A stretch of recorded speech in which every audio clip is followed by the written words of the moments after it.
మన్యాల్సిన టాక్స్కి స్వాగతం సుస్వాగతం. ఈరోజు ఒక చిత్రమైన కేసు గురించి మాట్లాడాలని ఈ వీడియో చేస్తున్నాను. అంటే చిత్రమైందా అంటే చాలా చిత్రమైంది. ఈ కేసుకి ద్రౌపది అడిగే ప్రశ్నకి అప్పులప్పారావు సినిమాకి లింక్ ఉంది. అసలు మామూలు చూస్తే కేసు ఏంటి, ద్రౌపది అడిగే ప్రశ్న ఏంటి, అప్పులప్పారావు సినిమా ఏంటి అనేది మీకు ఒక డౌట్ రావచ్చు. దాని గురించి పూర్తిగా నేను చెప్తాను. కేసు ఏంటంటే జగన్ మీద పెట్టిన లిక్కర్ స్కామ్. ఈ లిక్కర్ స్కామ్లో ఏమన్నారంటే 3,600 కోట్ల రూపాయలు జగన్ తన ప్రభుత్వ హయాంలో దోచుకున్నాడని, ఆ దోచుకున్న సొమ్ము ఎలక్షన్లో ఖర్చు పెట్టాడని ఒక ఆరోపణ. దాని మీద సిట్ దర్యాప్తు జరిపింది, కొన్ని వందల మందిని ప్రశ్నించింది, కొన్ని వందల సాక్ష్యాలు సేకరించింది అనేవి చెప్పారు. ఎన్నో పేజీలు, వేల పేజీలే రికార్డు అనేది ఉందని. అయితే దీని మీద జడ శ్రావణ్ కుమార్ గారు ఒక కేసు వేశారు. ఏం కేసు వేశారంటే, మేము కూడా ఎలక్షన్లో పోటీ చేసాం, జై భారత్ భీమ్ పార్టీ అనుకుంటాను, మేము పోటీ చేసాం. మరి జగన్ ఇలా అమౌంట్ ఖర్చు పెట్టడం వల్ల మేము ఓడిపోయాం అన్న ఒక ఆరోపణతో ఆయన ఒక కేసు వేశారు. ఎందుకు వేశారంటే, ఎలక్షన్ అయిపోయిన తర్వాత ఎలక్షన్ కమిషన్ ఏం చెప్పిందంటే, ఫ్రీ అండ్ ఫెయిర్గా జరిగింది ఎలక్షను, ఎక్కడ డబ్బులు పంచడం జరగలేదు అని చెప్పేసి అనౌన్స్ చేశారు. అంటే సాధారణంగా ఏం జరుగుతుందంటే, ఉదాహరణకు విజయనగరం జిల్లాలో కానీ ఎలక్షన్ జరిగితే విజయనగరం గారు కలెక్టర్ గారు ఆయన ఒక నివేదిక ఇక్కడ ఫ్రీ అండ్ ఫెయిర్ ఎలక్షన్ జరిగిందని చెప్పేసి పంపిస్తారన్నమాట. అలా అన్ని జిల్లాల్లో కూడా అన్ని నియోజకవర్గాల నుంచి రిపోర్ట్లు వెళ్తాయి. దాని ప్రకారం election commission free and fair election జరిగిందని చెప్తారు. అయితే ఇక్కడ పాయింట్ ఏంటంటే, సిట్ ఏముంటుంది, 3,600 కోట్ల రూపాయల్లో సంపాదించినటువంటి అవినీతి సొమ్ముని ఎలక్షన్లో ఖర్చు పెట్టింది వైసీపీ అని కదా ఆరోపణ. ఈయనేమంటాడంటే, అయితే ఇప్పుడు సిట్ రైటా లేదు ఈ ఎలక్షన్ కమిషన్ రైటా, ఫ్రీ అండ్ ఫెయిర్ ఎలక్షన్ జరిగిందని ఆల్రెడీ స్టేట్మెంట్ ఇచ్చేసింది కాబట్టి మరి సిట్ తప్పు చెప్పి ఉండాలి, సిట్ తలక ఎంక్వైరీ తప్పు అని అవుతుంది. లేదు ఎంక్వైరీ రైట్ అయితే ఎలక్షన్ కమిషన్ తల స్టేట్మెంటు వాళ్ళ రిపోర్ట్లు తప్పు అనమాట. అంటే ఇద్దరిలో ఒకరే రైట్ అవ్వడానికి అవకాశం ఉంటుంది, ఒకరే తప్పు అవడానికి అవకాశం ఉంటుంది తప్ప ఇద్దరు రైట్ ఇద్దరు తప్పు అవడానికి అవకాశం లేదు. ఇది మెయిన్ పాయింట్. దీని మీద కేసు చాలా చిత్రమైన కేసు ఇది. ఇప్పుడు సిట్టు ఒప్పుకుంటుందా, మేము తప్పుడు ఎంక్వైరీ చేసాం, తప్పుడు కేసు పెట్టాం, సిట్టు ఒప్పుకుంటుందా? ఇది ఒక క్వశ్చన్. లేదు ఎలక్షన్ కమిషన్ ఒప్పుకుంటుందా, ఫ్రీ అండ్ ఫెయిర్ ఎలక్షన్ మేము కండక్ట్ చేసామని చెప్పేసి చేయలేదు అని చెప్పేసి వాళ్ళు తప్పును ఒప్పుకుంటారు. ఇద్దరు ఎవరు తప్పు చేసినట్టు ఇప్పుడు? సరిగ్గా ఇది ఒక ధర్మ సందేహం.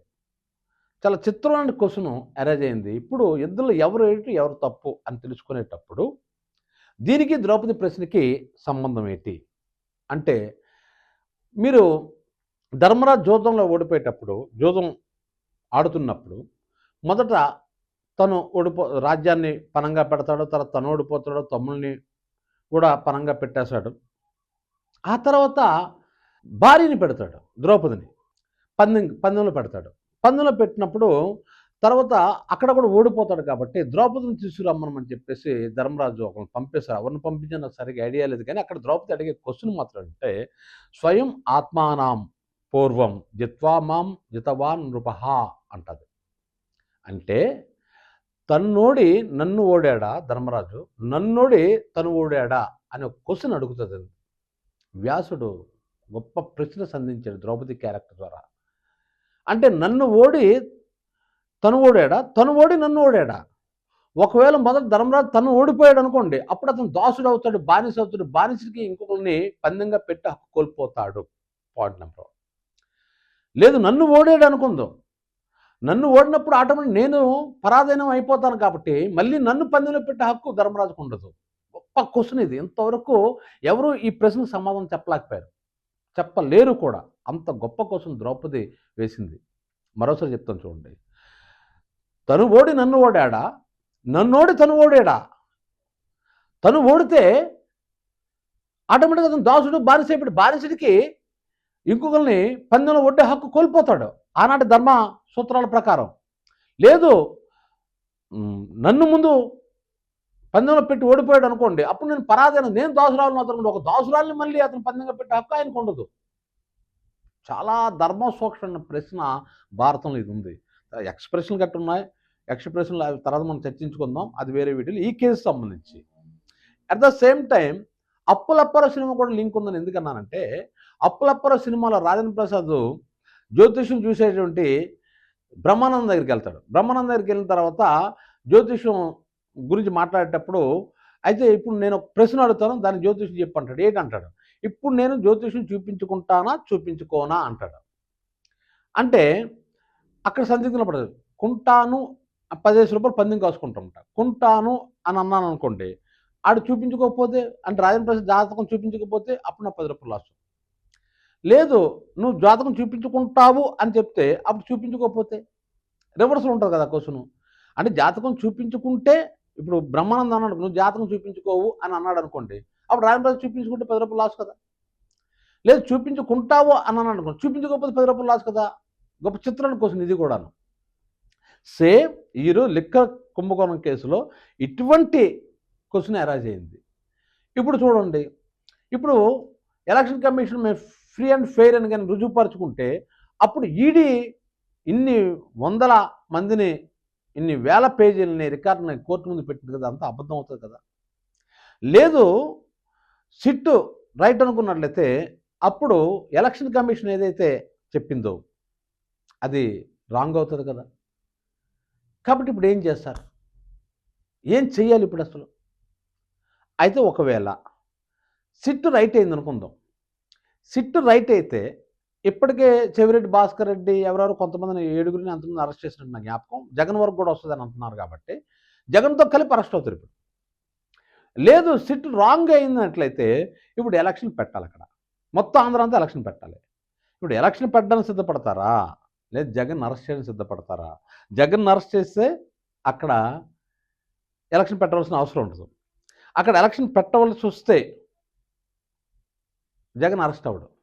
చిత్రం ఇది చూడండి, ఎలక్షన్ పెట్టవలసి వస్తే అప్పుడు ఎలక్షన్ కమిషన్ తప్పు చేసినట్టు, అప్పుడు జగన్ మీద కేసులు అయినట్టు కదా.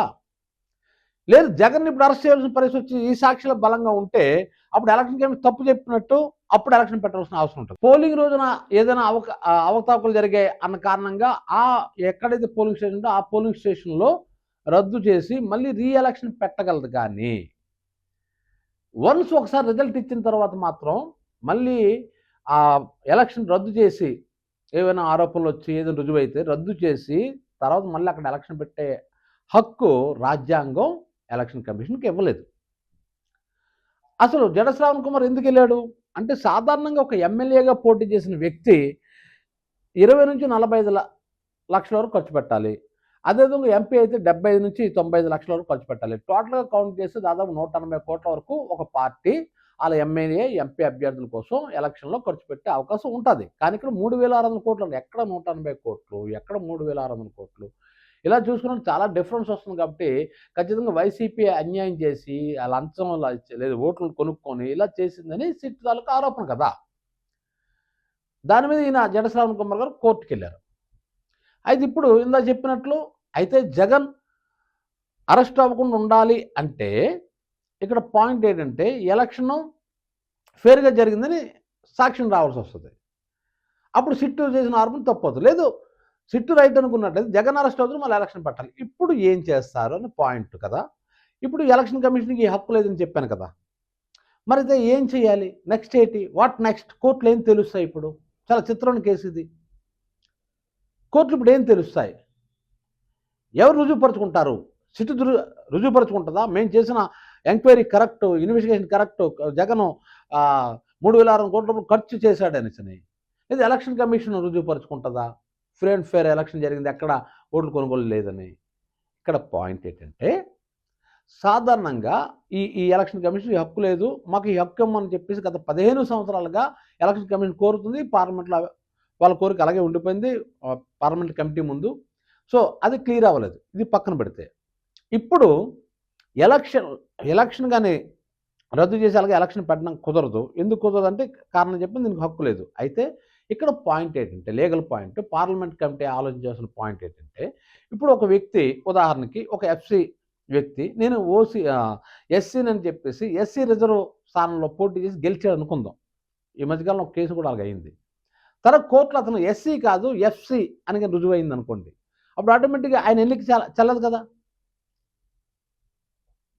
ఆ తీర్పు ఉదాహరణకి ఒక 2 సంవత్సరాల్లోగా ఎలక్ట్ అయిన 2 సంవత్సరాల్లోగా వస్తే అతను ఎమ్మెల్యేకి రిజైన్ చేసి ఎవరైతే సెకండ్ ఉంటాడో అతను కదా ఎమ్మెల్యే చేస్తారు. మరి ఆ విధంగా ఒక వ్యక్తి దగ్గర అన్యాయం జరిగితేనే దాన్ని రెక్టిఫై చేయడానికి అవకాశం ఉండేటప్పుడు మొత్తం హోల్ ఎలక్షనే అవినీతిమయం అయిపోయి ఓట్లు కొనుగోలు చేసి జరిగినప్పుడు అక్కడ మనం ఎందుకు చేయలేరని పాయింట్ ఒకటి. అయితే అప్పుడు ఇంకో పాయింట్ ఎరేజ్ అవుతుంది. జగన్మోహన్ రెడ్డి 3,600 కోట్ల రూపాయలు ఖర్చు పెట్టి ఎలక్షన్ నిలబడినప్పటికీ కూడా ఎలక్షన్లో జగన్మోహన్ రెడ్డి గెలలేదు కదా, ఆయనే సీఎం అవ్వలేదు కదా. ఇప్పుడు ఎలక్షన్ కమిషన్ ఈ వాదన తీసుకుంటుంది. ఏం తీసుకుంటుందంటే అసలు ఆయన ఖర్చు పెట్టలేదు, అన్నిటికీ ముఖ్యంగా ఏంటంటే అధికార బదలాయింపు జరగలేదు కదా, చంద్రబాబు నాయుడు సీఎం అయ్యాడు కదా, జగన్ సీఎం అవ్వలేదు కదా. మరి జగన్ సీఎం అవ్వనప్పుడు ఆ ఎలక్షన్ రద్దు చేయవలసిన అవసరం ఏముంటుంది అన్న పాయింట్ అనేది ఎలక్షన్ కమిషన్ తీసుకుంటుందని నా అభిప్రాయం. ఇది తీసుకుని ఇంకో మార్గం లేదు. అయితే ఇక్కడ ఒక పాయింట్ ఏంటంటే జగన్మోహన్ రెడ్డి గెలలేదు కానీ, అంటే ముఖ్యమంత్రి అవ్వలేదు కానీ జగన్ పులివెందుల నుంచి గెలిచాడు కదా, అంతప్పుడు మరో 10 మంది గెలిచారు కదా, అంటే 11 మంది ఎమ్మెల్యేలు గెలిచారు కదా వైసీపీ నుంచి. మరి ఆల్ డబ్బు ఖర్చు పెట్టినట్టే కదా అర్థం వస్తుంది. According to the SIT investigation ప్రకారం నేను చెప్తుంది. మరి ఆ 11 మంది డబ్బులు ఖర్చు పెట్టే మరి గెలిచినట్టు అవుతుంది కదా. ఇప్పుడు సిట్ దగ్గర ఉన్న మార్గం ఏంటి? ఆ 11 మంది అంటే ఎలక్షన్ జరగకూడదు, అంటే పాము చావకూడదు, కర్ర ఎరగకూడదు అనుకున్నట్లయితే ఆ 11 మంది మాత్రం నిజాయితీగానే పోటీ చేశారు, వాళ్ళు ఎక్కడ ఖర్చు పెట్టలేదు అని నిరూపించాల్సిన బాధ్యత మన సిట్ మీద ఇప్పుడు ఉంటుంది.